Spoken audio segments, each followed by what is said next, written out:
How to negotiate with creditors.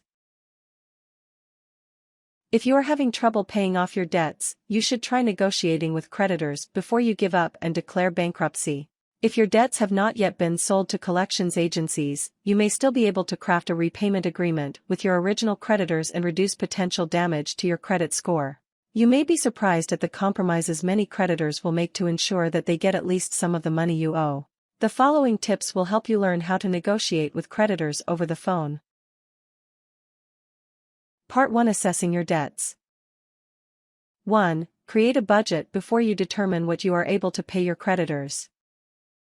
You need to be able to pay your current bills to avoid acquiring more debt. Start by recording and adding up all of your expenditures for a month.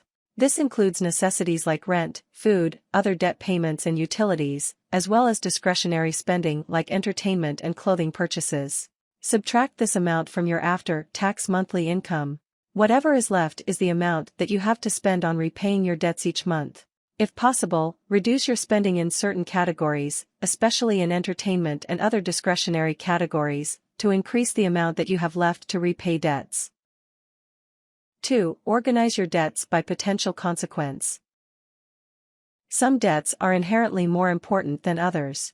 Specifically, failure to repay debts that are secured by collateral, such as a home or vehicle, may result in the loss of those assets.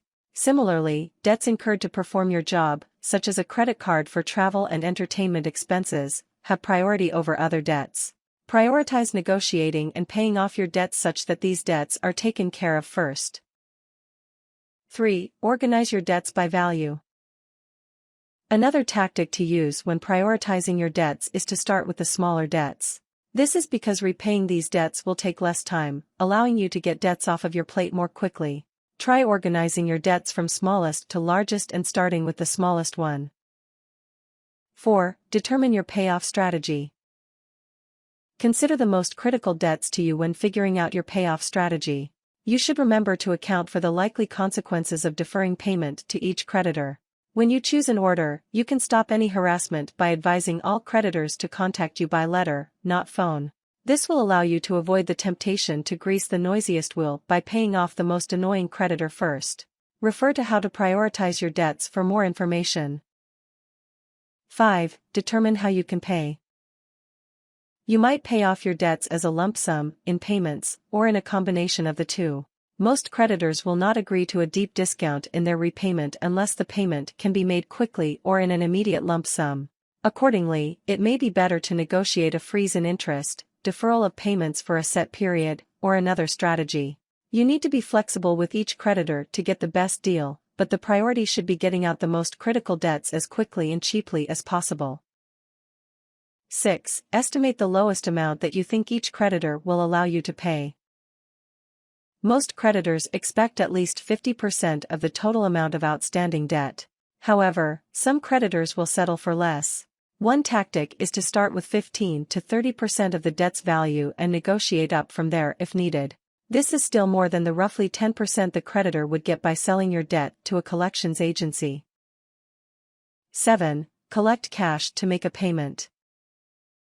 Creditors are more likely to accept a partial repayment if it comes in the form of an immediate cash deposit. Liquidate any assets you are willing to and collect money from other sources available to you, like bank or investment accounts, and collect it in one place.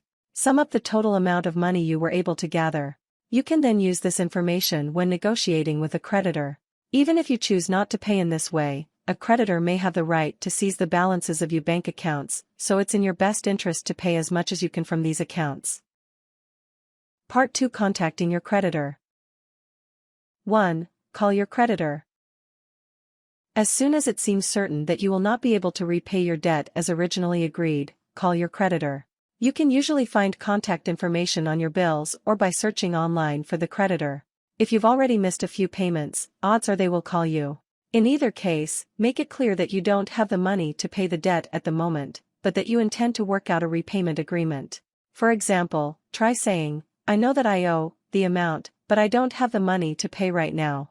However, I would like to repay as much as I can." Remember to be polite and calm. Avoid cursing and name-calling, remembering that collection efforts are not personal for most collectors and you are just a name on a list. When dealing with owners or employees of a business to whom you owe money, it is especially important to get them on your side. Don't just ignore your creditors' calls and hope that the debt goes away. Immediately making an effort to speak to them shows that you are willing to compromise and might prevent your lender from selling your debt to collections agency. Request to speak with a supervisor if the representative claims that there is nothing they can do for you. If the representative can't help you, try saying, "I understanding there's nothing you can do. Could you please direct me to your supervisor or someone who can help me?" If you keep getting denied the chance to negotiate, offer up some repayment figures. For example, you say, "I am prepared to offer partial repayment sum immediately to settle the debt, or I can pay new monthly payment each month." 2. Understand your rights. Creditors and collection agencies can sometimes get aggressive towards debtors in some cases, especially by calling very frequently and threatening additional fees. However, the Federal Trade Commission, FTC, guarantees rights to debtors when dealing with debt collectors. Specifically, debt collectors are prevented from calling at your workplace, at late hours, or repeatedly in a short amount of time, provided you've told them to stop. Calling your family or neighbors about your debt. Adding fees that are not part of the loan agreement. Using threats or obscene language. Making you pay more than you owe. 3. Record details of any phone conversations. If you carry out your negotiations over the phone, make sure to write down details. This includes the date and time of the phone call. You should also record who exactly you spoke to, including their name and title. Write down any numbers or offers that they give you, your responses, and any agreed-upon settlements. Finish your call by stating that you will confirm the agreed-upon terms to your creditor as a letter. Confirm where exactly the letter needs to mail to before ending the call. If possible, record conversations with creditors for clarity. You should always info the creditor that call is being recorded and give them the option of terminating the call. 4. Write a debt negotiation letter. If you have already contacted your lender by phone and agreed upon a settlement or repayment plan, write out the terms of the agreement in a letter. Otherwise, use your letter as a place to begin negotiations. The advantage to negotiating in this way is that all negotiating are recorded in letters and can be referenced at a later date if necessary. In either case, be sure to include the following in your letter: your full name and account information, debt amount, account number, etc. An explanation of your situation. A description of your proposed settlement. Any agreed-upon settlements. An email address and phone number at which you can be reached. 5. Send letters via certified mail. Be sure to address the letter to the correct address. Then, mail your letter via certified mail and request a receipt. This is more expensive than simply mailing the letter, but gives you a record of your mailing the letter and your creditor receiving it. Another option is to mail your letters via email. Emails are now considered legal documents of records and can be used in lieu of paper docs. However, you will have to use certified email, which is similar to certified mail. This service is available from a number of businesses online. Part 3: Negotiating an agreement. 1. Explain your situation. Start the body of your letter or email by explaining what is going on in your life that will prevent you from paying your debt as originally agreed.